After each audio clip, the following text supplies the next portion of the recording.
Hi, it's Sadina here for Ageless Living. This is the first in a three-part series on aging in our time. And each one of these parts is just a few minutes each, so I hope you'll watch them all at some point.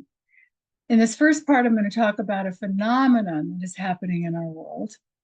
The subject is important to me, so I'd love to know your thoughts as we go along. Please make a comment, okay?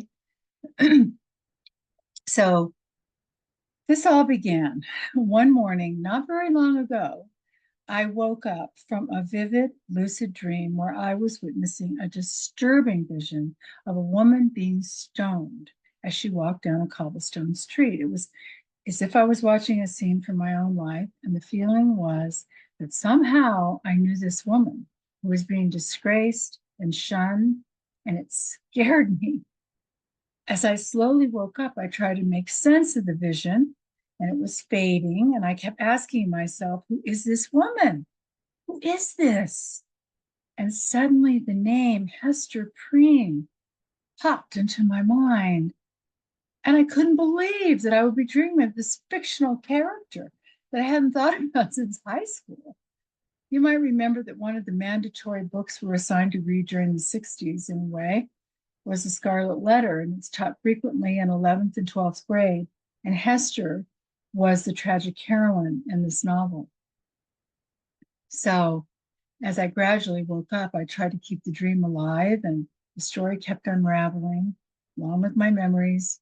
And then suddenly, horrified, I remembered that Hester, a young woman who had borne a child out of wedlock, was forced by a puritanical society to wear the scarlet letter A on her dress as punishment for her adultery. I literally sat up in bed with my hand on my heart, remembering that scarlet letter A, trying to make sense of this dream I just had.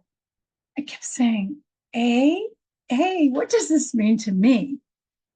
Then suddenly I realized the A of aging, ageism, is the scarlet letter of our time. We're marked in so many ways and punished about it as we age. It implies someone who isn't given the simple dignity of holding their rightful, respectful place in the world. And why? Because they are cast as aging or old. I'm writing about this phenomenon in my new book, Ageless and Awake. And, the subject of conscious empowered aging has been my passion since George and I co-founded AgeNation in 2007, and then more recently our Ageless Living television series on PBS and Amazon Prime.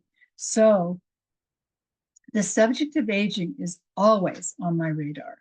And I'm telling you this now because the dream image came up again during the onslaught of interviews and media assaults on President Biden after his pivotal debate with Trump. It all reminded me of this scarlet letter of ageism. It is just so obvious that he was shunned and disregarded because of his age, and still is, and just some of the human weakness that becomes apparent under pressure when someone is his age, regardless of his proven stature as our president or any maladies he might have. It just seems that the myth of youth has seduced us into losing our humanity, our kindness, our consideration for one another, especially as we age. We seem to be incapable of reserving judgment for simple human frailties and simply understanding that an elder has the capacity to live a very full life and in a big way, perhaps just not with the same looks and vitality as when they were younger. So anyway, these are just some of my thoughts, and I would really love to hear your thoughts about this. And there's more to come. Thanks.